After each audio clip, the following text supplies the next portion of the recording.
नमस्कार, मैं हूं अविनाश पांडे और आप देख रहे हैं डीटीवी भारत। बिहार में कोरोना की स्थिति बिगड़ती जा रही है और इसको लेकर अब सरकार ने कुछ और सख्त कदम उठाए हैं। आज एक बैठक हुई और उसके बाद एक वर्चुअल प्रेस कॉन्फ्रेंस आयोजित की गई, जिसके तहत बिहार के जो स्वास्थ्य विभाग के प्रधान सचिव हैं उन्होंने और उसके अलावा जो विकास आयुक्त हैं उन्होंने प्रेस कॉन्फ्रेंस करते हुए तमाम बातें अपनी बताई हैं। क्या कुछ कहा है, किस तरीके से नया अपडेट आया है। अब शाम के 6 बजे के बाद ही नाइट कर्फ्यू शुरू हो जाएगा, जो सुबह 6 बजे तक चलेगा। तो स्थितियां किस तरीके से बदल रही हैं, क्या कुछ है, हमारे साथ हमारे संपादक राजेश हैं। राजेश, कोरोना ने स्थितियां खराब कर दी हैं, लेकिन क्या नहीं लगता है कि अब बिहार सरकार ने थोड़ी देर कर दी है, ये फैसले पहले भी लेने चाहिए? देखिए, ये सवाल हमारा था। हमने आमिर सुबहानी साहब थे, हमने उनसे सवाल किया कि आप जो आज कह रहे हैं कि तमाम डॉक्टर और पैरामेडिकल स्टाफ को आप मतलब रखेंगे, तो हम लोग तो लगातार ये प्रश्न उठा रहे थे। आप भी कई बार डिस्कशन में आपने ये मुद्दा उठाया, सरकार से पूछा, बाद में सरकार की नींद खुली और उसके बाद सरकार ने कहा कि अब पैरामेडिकल स्टाफ को हम रखेंगे।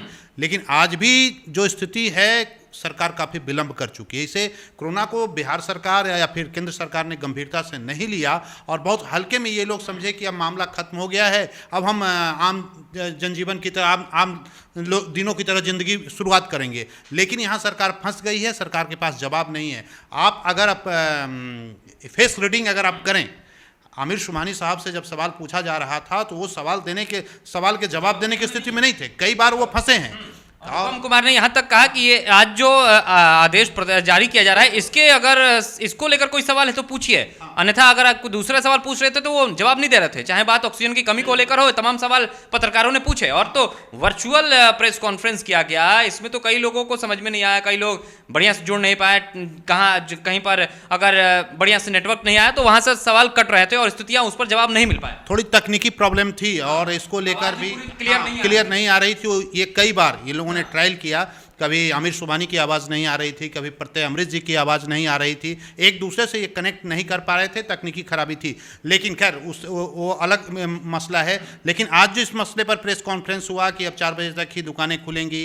क्या कुछ हुआ, किस तरीके से, क्या कुछ नया आदेश आया है, जरा ये भी सुन लीजिए। शाम 4 बजे तक दुकानें खुली रहेंगी और उसके बाद बंद हो जाएगी। हाँ बिल्कुल, 4 बजे तक ही, पहले 6 बजे तक था, अब उसको घटाकर 4 बजे तक कर दिया गया है। पहले रात 9 बजे से कर। मैं ये समझूं कि राज्य में जितनी दुकानें हैं, चाहे वो किराना की हो, दूध की हो, वगैरह वगैरह, सिर्फ मेडिकल और इमरजेंसी सेवाओं को छोड़कर सभी दुकानें शाम 4 बजे तक ही खुली रहेंगी, उसके बाद बंद हो जाएगी। हाँ, उसके बाद बंद कर दिया जाए किराना का और जो तमाम जो दुकानें हैं। लेकिन इसमें जो इमरजेंसी, जिसमें मेडिकल का है, जैसे दूध वगैरह का है, क्योंकि अक्सर बच्चों की दूध की ज़रूरत होती, तो वैसी सेवाएं हैं बहाल रहेंगी। लेकिन बाकी जो दुकानें हैं वो 4 बजे तक बंद कर दी जाएगी और पहले जो 9 बजे तक से कर्फ्यू शुरू हो रहा था उसको घटाकर 6 बजे कर दिया गया है और सुबह 6 बजे तक। मतलब पहले 9 बजे रात से नाइट कर्फ्यू शुरू होता था, अब जो होगा वो शाम 6 बजे से ही नाइट कर्फ्यू शुरू है, अर्थात अब शाम 6 बजे के बाद नहीं, आप नहीं निकल सकते। उसके बाद सार्वजनिक जो वाहन है वहाँ पर 50% ही लोग रहेंगे। और उसके अलावा एक चीज़ और भी उन्होंने कहा है कि शादी विवाह का आज की तारीख में मौसम है, वैसे स्थिति में इन्होंने फैसला लिया है कि रात 10 बजे तक ही आप कार्यक्रम कर लें, 10 बजे के बाद। इसमें ये नहीं समझ में आता है राजेश, जो गाड़ियां शादी विवाह के लिए जाएंगी वो रात के 10 बजे तक ही कार्यक्रम खत्म होता है, तो लौटेंगी कैसे? लौटेंगी या वहीं रुकेंगी? क्या इसको लेकर भी कुछ क्लियर नहीं? ये क्लियर नहीं है। ये सवाल जो आप कह रहे हैं, इस सवाल पर सरकार का कोई उस तरह का जवाब गाइडलाइन नहीं था। लेकिन इनकी कोशिश यही थी कि 10 बजे के पहले जो भी शादी के जो कार्यक्रम हैं वो आप कंप्लीट कर लें, 10 बजे के बाद उल्लंघन माना जाएगा। एक उसमें जो डीजे जो अक्सर आजकल बज रहा है, उस पर उन्होंने पूर्णतः प्रतिबंध लगा दिया है कि डीजे आपको नहीं बजाना है। 50 की संख्या ही अब आपको रखनी है। श्राद्ध वाले कार्यक्रम में 20 के आसपास ही आपको रखना है। मतलब कोरोना को लेकर सरकार सजग है, लेकिन जो फैसला आज लिया गया है उसके तहत हम आपको बता रहे हैं। देखिए, स्थितियां ये हैं कि शाम 6 बजे से सुबह 6 बजे तक के लिए नाइट कर्फ्यू लगा दिया गया है। अब जो दुकानें होंगी वो शाम 4 बजे तक ही खुली रहेंगी। इसमें आवश्यक सेवाओं की दुकानों को छोड़ दिया गया है, वो खुली रह सकती हैं 24 घंटे भी वो चाहें तो खुली रह सकती हैं, जैसे दवाइयों की दुकान हो गई या वगैरह वगैरह, जो सर्जिकल की दुकानें हो गई या फिर जिसकी इमरजेंसी सेवाओं में ज़रूरत पड़ती है वो। और दूसरी अब जरा बात आपको बताते हैं कि डॉक्टर्स, पैरामेडिकल स्टाफ या फिर टेक्नीशियन को लेकर क्या कुछ कहा गया है? कुछ कहा गया है? नहीं, बिल्कुल इसमें कहा गया है कि जो भी डॉक्टर हैं, ऑलरेडी पहले से बिहार में डॉक्टर की कमी है, पैरामेडिकल स्टाफ की कमी है, और इस मसले पर अब जो सरकार, ये डीटीबी लगातार सवाल उठाता रहा है, अविनाश कई बार आपने ये सवाल उठाया है, उसके बाद सरकार जागी है और कहा कि पैरामेडिकल, आपने एक स्पेशल कार्यक्रम भी किया था, कितने स्टाफ हैं, क्या कुछ है, पूरा आपने बताया। हाँ, वो सारी बातें, अब सरकार की नींद खुली। यही सवाल मैंने आमिर सुबहानी से पूछा, उन्होंने कहा कि नहीं, कोई देर नहीं हुआ है। अब पता सुना देते हैं, जरा सुन लीजिए। जब हमारे संपादक राजेश ने इस प्रेस कॉन्फ्रेंस में सवाल पूछा कि क्या डॉक्टर्स और पैरामेडिकल स्टाफ की भर्ती में सरकार ने देरी कर दी है, तो क्या कुछ कहा है आमिर सुबहानी ने, जरा वो सुन लीजिए, उसके बाद आगे की बात आपको बताते हैं। तो एक तरफ तो कॉन्ट्रैक्चुअल अपॉइंटमेंट होगा वॉक इन इंटरव्यू से, पैरामेडिकल का भी और डॉक्टर का भी। दूसरे, उनसे इंश्योर कराया जाएगा कि वो इलाज को सुपरवाइज भी करें, और उनकी सुरक्षा के लिए पुलिस बल भी रहेगा, पूरी व्यवस्था रहेगी, उनको इलाज में कठिनाई नहीं होगी। धन्यवाद। आमिर सुबहानी जी, क्या लगता नहीं है कि डॉक्टर और तमाम स्वास्थ्य कर्मियों की बहाली में सरकार ने बहुत देर कर दी? नहीं, देर नहीं है, बहुत जल्दी कार्रवाई हो रही है और बहुत तेजी से हो रही है। तो आपने सुना है कि उस तरीके से क्या कुछ जवाब आया है। देखिए, स्तुतियां बिल्कुल, सरकार तो ये मानती है कि देर नहीं हुआ है, लेकिन देर कैसे हो गई है मैं आपको बताता हूं। पिछले 35 दिन पहले अगर आप चलेंगे, मतलब 35 दिनों के ठीक पहले है, आज से 35 दिन पहले चलिए और बिहार की स्थिति देख लीजिए। कोरोना के जो आंकड़े थे वो बहुत कम थे। 35 दिनों में 1 लाख मरीज आ चुके हैं, 1 लाख मरीज एक्टिव हो चुके हैं। स्थितियां और कितनी गंभीर हो गई हैं आप खुद समझ सकते हैं। 35 दिनों में एक्टिव मरीजों की संख्या 1 लाख पहुंच गई है। नहीं, बिल्कुल 1 लाख से अगर पहुंच गई, यही चिंता का विषय है। अब अगर ये कहते हैं कि सब कुछ टाइम पे हो गया, तो अगर टाइम पे हो गया तो आज ये हालात कैसे खराब हुए? सवाल ये है कि सरकार अब भी जवाबदेही लेना नहीं चाहती है, पूरा आंकड़ा छुपा रही है और पूरी स्थिति स्पष्ट नहीं कर रही है। सरकार ये कह रही थी, आज जो प्रेस कॉन्फ्रेंस हुआ उसमें आमिर सुबहानी जी ने कहा कि भाई साहब, अगर किसी की मृत्यु होती है कोरोना से तो उसके अंतिम संस्कार सरकार के खर्चे पे किया जाएगा, लेकिन रसीद नहीं कट रही है। अगर कोई सरकारी कर्मचारी मरता है, उसकी रसीद नहीं कटती है, तो उसका मृत्यु प्रमाण पत्र कैसे बनेगा? अगर नहीं बनेगा तो फिर वो आगे की कार्रवाई उसके परिजन कैसे कर पाएंगे? उसका जो भी जो प्रक्रिया होती है, चाहे वो पेंशन को लेकर हो या फिर फंड को लेकर हो, वो जैसे निकलता है वो कैसे हो पाएगा? इस पर तो सरकार कोई जवाब ही नहीं। देखिए, अभी जो भी प्रेस कॉन्फ्रेंस इन्होंने किया है और जो भी सरकार जो फैसला ले रही है, वो पूरी तरह से आप कहें कि क्लियर नहीं है, और बिल्कुल फैसला जो लिया गया है बस उस पर बात तत्काल प्रभाव से आप कर रहे हैं, और वो क्लियर आगे कब, कौन से, कैसे होगा, क्या होगा। अब जैसे डॉक्टर की बहाली इन्होंने की, कहा कि 1 साल तक ही करेंगे, उसके बाद क्या करेंगे? उसके बाद फिर वापस घर आएंगे। तो आप अभी भी सुधरने को तैयार नहीं हैं, अभी भी सच का सामना करने को तैयार नहीं हैं, तो परेशानियां तो होंगी। एम्बुलेंस, दवाई मांगी है। अभी एक सज्जन ने फ़ोन करके बताया कि साहब, यहाँ पर ऑक्सीमीटर जो पहले 800-900 में मिलता था, आज 2500 में मिल रहा है। जो दवाएं पहले मिल रही थी 100-200 में, आज 20,000-25,000 में मिल रहा है। तो ये पूरी स्थिति ये सरकार को भी पता है, आम पब्लिक को भी पता है। तो लगातार डीटीबी के पास फोन आ रहा है और इस तरह के लोग सवाल कर रहे हैं, लेकिन इस सवाल पर सरकार का क्लियर कोई विजन नहीं है, और नतीजा आज ये देखने को मिल रहा है। नतीजा देखने को मिल रहा है। देखिए, स्थितियां ये हैं कि जो आज जो आदेश जारी किया गया है, जिसमें कहा गया है कि शाम 6 बजे से नाइट कर्फ्यू की शुरुआत होगी, जो सुबह 6 बजे तक चलेगी। इसके अलावा शाम 4 बजे तक जो दुकानें होंगी उनको बंद करना होगा। इसके अलावा इसमें यह कहा गया है कि पैरामेडिकल स्टाफ और डॉक्टर्स और नर्सों की या टेक्नीशियन, जो लैब टेक्नीशियन हैं, उनकी बहाली कराई जाएगी 1 साल के लिए, और वो त्वरित बहाली कराई जाएगी, इंटरव्यू बेस पे वो बहाली कराई जाएगी। इसके अलावा इसमें यह कहा गया है कि स्वास्थ्य विभाग ये सुनिश्चित करेगा कि रेमडेसिविर हो या फिर अन्य जो आवश्यक दवाएं हैं उसकी आपूर्ति तुरंत की जाए। इसमें यह भी कहा गया है आदेश में कि स्वास्थ्य विभाग ये सुनिश्चित करेगा कि ऑक्सीजन की कमी नहीं हो। इसमें यह कहा गया है कि अगर कोरोना के मरीजों की मृत्यु होती है तो उनका अंतिम संस्कार सरकार के पैसों पर किया जाएगा। इसमें यह भी कहा गया है कि अगर कोई कोरोना का जांच कराता है और उसकी रिपोर्ट निगेटिव आती है तो उसका भी इलाज किया जाएगा। ये एक बड़ी बात कही है उन्होंने कि उनका इलाज किया जाएगा, जो पहले नहीं होता था। अमूमन ये मरीज जो हैं वो इधर उधर भागते रहते थे, लेकिन इसमें किया जाएगा।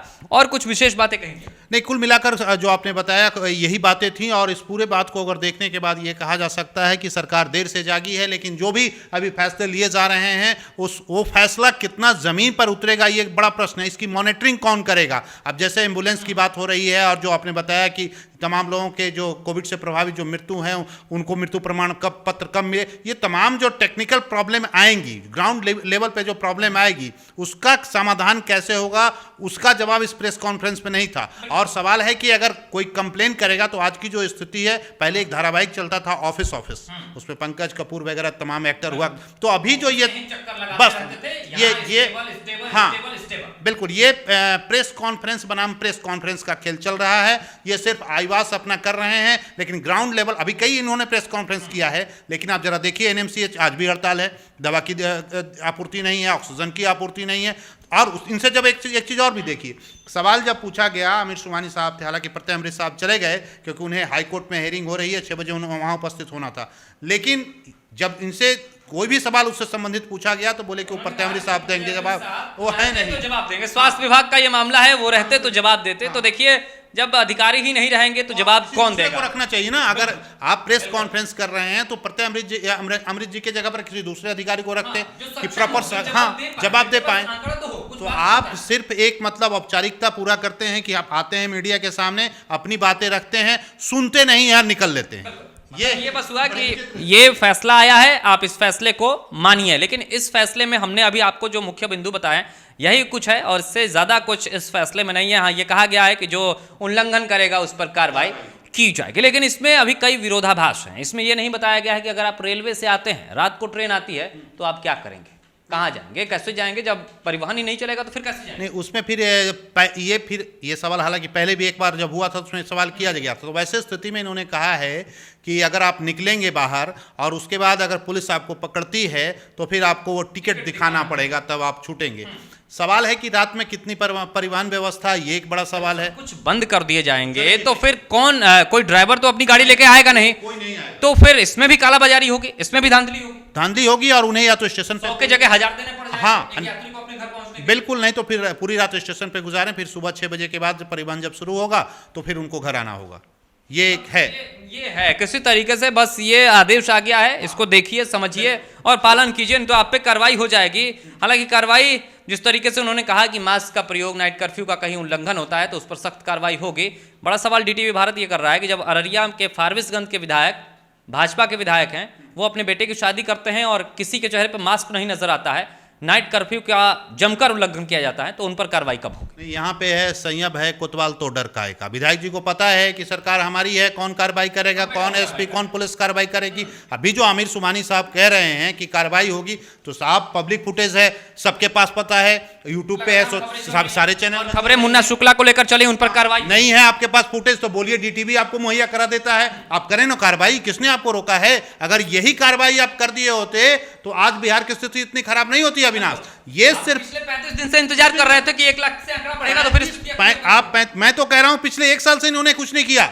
ये सिर्फ और सिर्फ खानापूर्ति और किया है और कुछ नहीं। अगर 1 साल से जो मैंने सवाल किया, क्या मंगल पांडे विधानसभा में कहते हैं कि जब सवाल उनसे पूछा जाता है तो कहते हैं कि हाँ डॉक्टर की कमी है, हम इस पर कार्रवाई कर रहे हैं, आवेदन दिया गया है। पिछले 16 साल से इनकी सरकार करते करते जब स्थितियां खराब हो गई तब आप कर रहे हैं कि हाँ अब चलो कर लेते हैं, 1 साल के लिए कर लेते हैं, क्या हो जाएगा? कहावत है, गांव में कहावत है कि भोज हो गया है तो कोहड़ा रोपिए। अब इसमें क्या होगा भाई? जब प्यास लगी तो कुआं खोदिए और उसके बाद पानी पीजिए। कल जो डॉक्टर आएंगे, आप कह रहे हैं कि इंटरव्यू करेंगे, कल आप डॉक्टर आएंगे, डॉक्टर क्या करेगा? ऑक्सीजन आपके पास है नहीं, बेड आपके पास है नहीं, दवा है नहीं, आपके क्या करेंगे? कैसे डॉक्टर क्या करें? डॉक्टर के खड़े हो जाने से मरीज बच जाएंगे क्या? दरअसल मैंने उस दिन भी प्रोग्राम में कहा था कि ये कोरोना की मौत नहीं है, सिस्टम और सरकार के फेल्यूर की वजह से ये मौत हो रही है। अगर डॉक्टर आप पहले से व्यवस्था कर लिए होते तो आज ये दिन देखना पड़ता। क्या अब ये सरकार सिर्फ और सिर्फ लोगों को भरमा रही है, गलत आंकड़ा पेश कर रही है और अपनी कुर्सी कैसे इनकी बची रहे ये जवाबदेही लेना। यही मुख्यमंत्री थे ना नीतीश जी, रेल मंत्री थे, एक्सीडेंट हुआ, रिजाइन कर दिया और आज बिहार में एक नहीं सैकड़ों मौतें हुई हैं, रिजाइन क्यों नहीं कर रहे हैं? आप ये कहते हैं का आंकड़ा भी छुपा रहे हैं, मौत का आंकड़ा छुपा रहे हैं। ये जो आंकड़ा गवर्नमेंट दे रही है, आप कुछ ना करें, सिर्फ पटना में जो 3 जो सौदागृही हैं वहां पर तो पता चल जाएगा। हमने भी खबर दिखाया है, हमने भी दिखाया है और इसके बाद पप्पू यादव पहुंचे थे, उन्होंने भी कहा कि नहीं स्थितियां खराब है। ये तो सिर्फ 3 सौदागृहों की हम बात कर रहे हैं, दूसरे अगर पूरे बिहार की अगर स्थिति आप देख लें, सैकड़ों नहीं हजारों में सौदागृही हैं और सौदागृही तो नहीं है हजारों में, लेकिन श्मशान घाट हैं, वहां पर जाके देखिए लाइनें लगी हुई हैं। मैं परसों जा रहा था इधर नीतीश जी का जहां घर है बख्तियारपुर, मैं भी वहीं का रहने वाला हूं। जब गंगा के किनारे से जब सड़कें 31 से जब गुजर रहा था तो कई जगह लाशें जलाई जा रही थी, तो उसका आंकड़ा कहाँ है इनके पास? तो ये जो आंकड़ा जो गवर्नमेंट के अस्पताल में जो दुर्घटना हो रही है वही आंकड़ा पेश कर रहे हैं, लेकिन उसके अलावा इनके पास कोई आंकड़ा नहीं है। ये सिर्फ और सिर्फ आईवास है। कभी इनको लगता है तो 12,000 कर दीजिए, कभी 11,000 कर दीजिए, बस यही कर रहे हैं। एक सवाल आखिरी सवाल ये होगा एनएमसीएच को लेकर। ये कहते हैं कि नहीं व्यवस्था की जाएगी, ये कहते हैं कि सब कुछ किया जाएगा। पिछले 4 से 5 दिनों से लगातार हम खबरें दिखा रहे हैं, एनएमसीएच के बाहर पोस्टर लगा हुआ है, oxygen bed full, no admission. अब 5 दिन में मरीज कहां जाएंगे? किस डेडिकेटेड हॉस्पिटल में जाएंगे जहां स्थितियां परिस्थितियां सामान्य हो, जहां उनका इलाज किया जा सके, भर्ती लिया जा सके? कई ऐसी तस्वीरें आई हैं जो डीटीवी भारत ने दिखाई है जो मानवता को भी शर्मसार करती हैं, लेकिन सरकार उस पर ध्यान नहीं दे रही। राजेश, देखिए, अब यही सवाल मैंने उनसे पूछा था, ये जवाब दे पाएंगे क्या? आप जो एक और सवाल पूछा था ऑक्सीमीटर और उसको लेकर उस जवाब उनका कोई जवाब नहीं, वो सुनेंगे ही नहीं ना, सुनने को तैयार। अगर सुन लिए होते तो मैं बार बार कह रहा हूं, स्थिति नहीं, स्थिति जितनी बिगड़ी है, अगर आज भी बिहार में 1 से 1 लोग हैं, देश में 1 से 1 लोग हैं, जानकार हैं, उनको पता है कैसे कंट्रोल, लेकिन ये उनकी सुनते कहाँ। एक चीज जो आज इन्होंने कहा कि नहीं हम सब ठीक कर रहे हैं, डॉक्टर ला रहे हैं, पैरामेडिकल। मेरा सवाल ये है कि आज के पहले जो मौतें हुई उसकी जवाबदेही कौन लेगा साहब? इसकी जवाबदेही तो आपको लेनी होगी। आज जो आप जाग रहे हैं और डॉक्टर को खोज के ला रहे हैं, रख रहे हैं, जैसे बाजार में कोई सामान रखा हुआ है, उठाए आप ले आके रख दिए, तो आज के बाद जो मौतें हुई इसकी जवाबदेही कौन लेगा? लेंगे आमिर सुबहानी साहब, लेंगे प्रत्यय अमृत और लेंगे मुख्यमंत्री महोदय? नहीं लेंगे। ये गलत इनकी पॉलिसी है, इनके पास कोई पॉलिसी नहीं है हेल्थ को लेकर। इसका खामियाजा आज बिहार की जनता भुगत रही है। पता नहीं बिहार की जनता कब जागेगी, यह कहना मुश्किल है। आप अपना ख्याल रखिए, स्वस्थ रहिए, सुरक्षित रहिए। गाइडलाइन है, इसका पालन करना पड़ेगा और पालन करिए।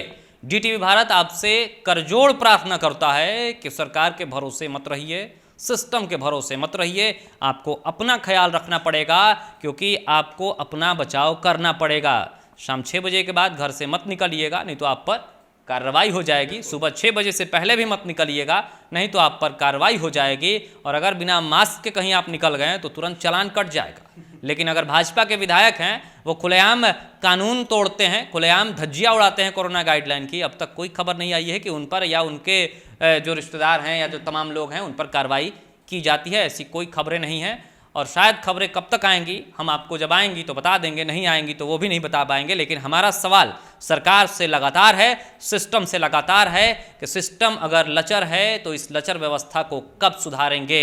आंकड़े जो छुपाए जा रहे हैं, ये रियल आंकड़े कब सामने आएंगे? और जब सवाल करता है डीटीवी भारत तो इसका जवाब कौन देगा, ये भी एक बड़ा सवाल है। इस बड़े सवाल के साथ आपको छोड़े जाते हैं। इस वीडियो के नीचे जो डिस्क्रिप्शन होगा उसमें आज जो कोरोना गाइडलाइन को लेकर जो आदेश जारी किए गए हैं वो आदेश यहाँ पर लिखित तौर पर आपको हम दे देंगे, आप वहाँ पढ़ लीजिएगा। क्योंकि जो आदेश आया है वो सारे आदेश को हमने आपको पढ़कर या बोलकर नहीं बताया है, इसलिए आप वहाँ नीचे देख सकते हैं। इसके अलावा आप हमारी वेबसाइट पर जाकर जो तमाम आदेश आया है उसके बारे में भी पढ़ सकते हैं। फिलहाल मुझे और राजेश को दीजिए इजाजत। लेकिन एक बार फिर से राजेश जाते जाते हम अपने दर्शकों से करजोड़ अपील है हमारी कि आप अपना ख्याल रखिए, ज़रूर अपने परिवार का ख्याल रखिए। ज़रूरत नहीं हो तो अपने घर से बाहर न निकलिए। फिलहाल स्थिति बेहद ख़राब है। हम आपको डरा नहीं रहे हैं। लगातार डीटीवी भारत आप तक सरकार के ही जो आंकड़े जारी करते हैं, हम उन्हीं आंकड़ों पर बातचीत करते हैं। हम किसी तरीके से कोई अफवाह फैलाने की कोशिश ना कभी डीटीवी भारत ने की है, ना आगे कभी करेगा। लेकिन जो सच्चाई है उस सच्चाई पर हम बात करते रहेंगे। नमस्कार।